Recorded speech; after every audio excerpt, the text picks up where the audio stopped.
In my previous video, I looked at two ways of thinking which contrasted the religious outlook and the atheistic outlook, but which found each destructive.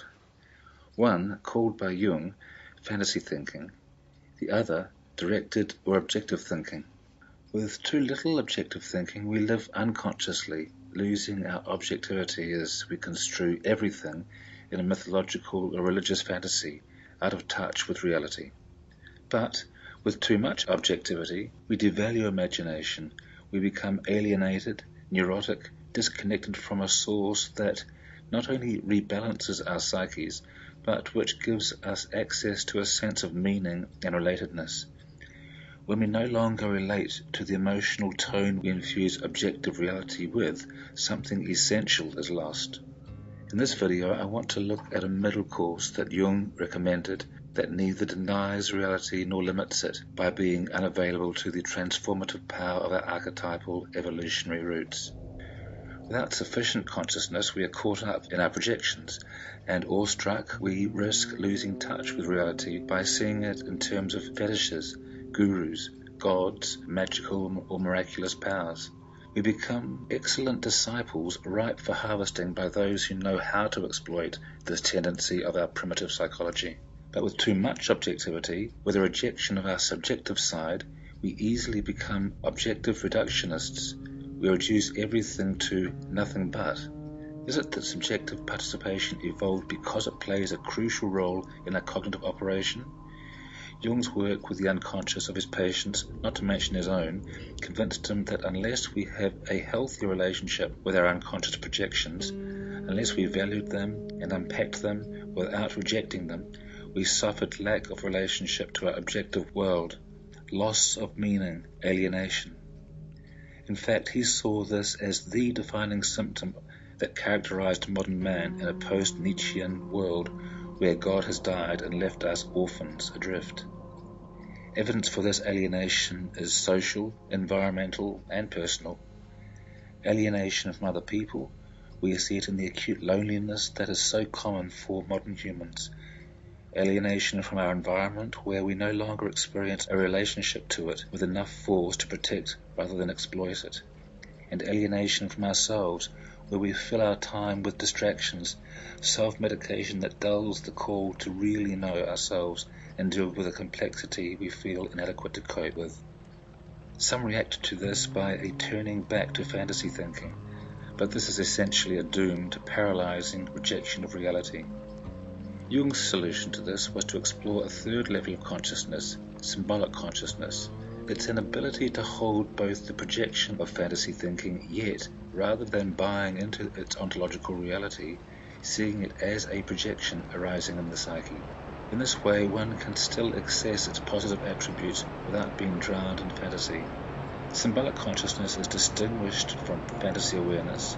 Fantasy is pre-conscious. There is no observing ego, no differentiated standpoint outside the fantasy, which indeed is experienced as reality. On the other hand, it is distinguished from objective consciousness. Or directed thinking, where the objective world is observed as distinct from the ego. The differentiated standpoint is so outside the fantasy as to reduce it to a mere mental object. They are experienced as illusions and evasions of objective reality. The middle path of symbolic consciousness, though, participates in the subjective process of the fantasy while simultaneously holding awareness of the process as an objective, autonomous factor. To put it simply, it lives the myth while knowing that it is a myth, not as reality nor illusion, but meaning. It is the field of imagination, which is the essential attitude adopted in active imagination, a practice which puts us in dialogue with the archetypal images. It allows us to maintain the distance from the fantasy while preserving the participation. When we are in this imaginative space between consciousness and the unconscious, the projected fantasy is not alive, yet not inanimate either, but it shimmers in a multi-dimensional web of associations. It resonates with meaning, taking on an inner symbolic life.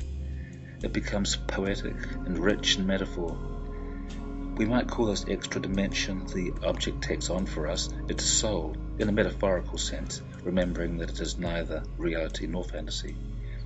It is this loss of soul, understood in this way, that Jung referred to in his book Modern Man in Search of a Soul, in which he saw himself a physician of.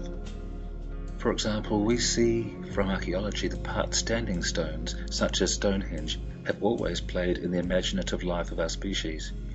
We erect them still to commemorate our dead, both in individual cases and in sites of national memorial.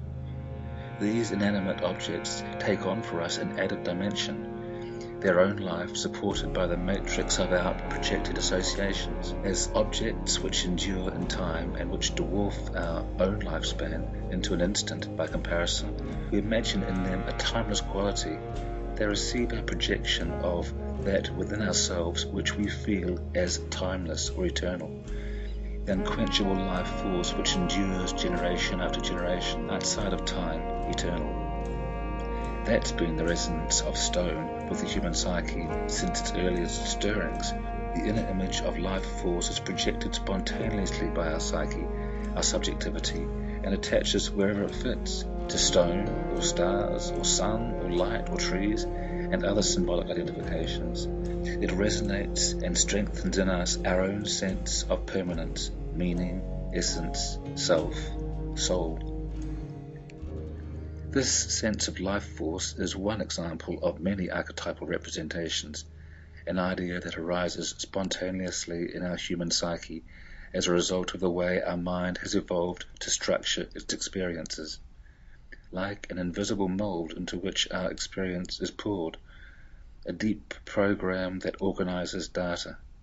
It is impersonal and it is not consciously controlled. It is part of the archaic self which makes up what Jung called the collective unconscious. Jung writes, "It remains to be asked whether the mainly unconscious inner motive which guides these fantasy processes is not in itself an objective fact. Through fantasy thinking, directed, objective thinking is brought into contact with the oldest layers of the human mind, long buried beneath the threshold of consciousness." For Jung, these forms of imagination are not reducible to mere subjective individual creations, but are ancient modes of experience that still live and which can be observed and studied objectively. They are not initiated by the ego, which they can sweep away in a participation mystique, but if we are vigilant we can intercept them and relate to them and discover an inner object. This inner self is what we need to relate to consciously for psychic health. Socrates, or the Greeks of Delphi, would call it the inner God, which, summoned or not, is always present. If this self is not revealed to conscious, objective observation, it is an angel we wrestle with without hope of knowing, and before which we will remain powerless. The light of consciousness puts this struggle into a different context. We come into a relationship with the collective unconscious, which is creative, meaningful, and puts us into a matrix of relationship which we experience as healthy, abundant life. This must be more than a theoretical model, but an experiential endeavor as we encounter the living process of the other or the not I. It's an encounter that is powered and described in myth, and it's frequently in myth that the individual psyche has found a way to express important life-enhancing resonances between objective life and inner soul. In a future video, I hope to look at the importance of myth and the sickness that comes from our personal loss of myth, and what having our own living myth means in a post-religious culture. We live amidst the sepulchres of dead myths, empty shells which some insist on squeezing a sort of living death from, propped up by the imposition of coercive dogma and empty ritual.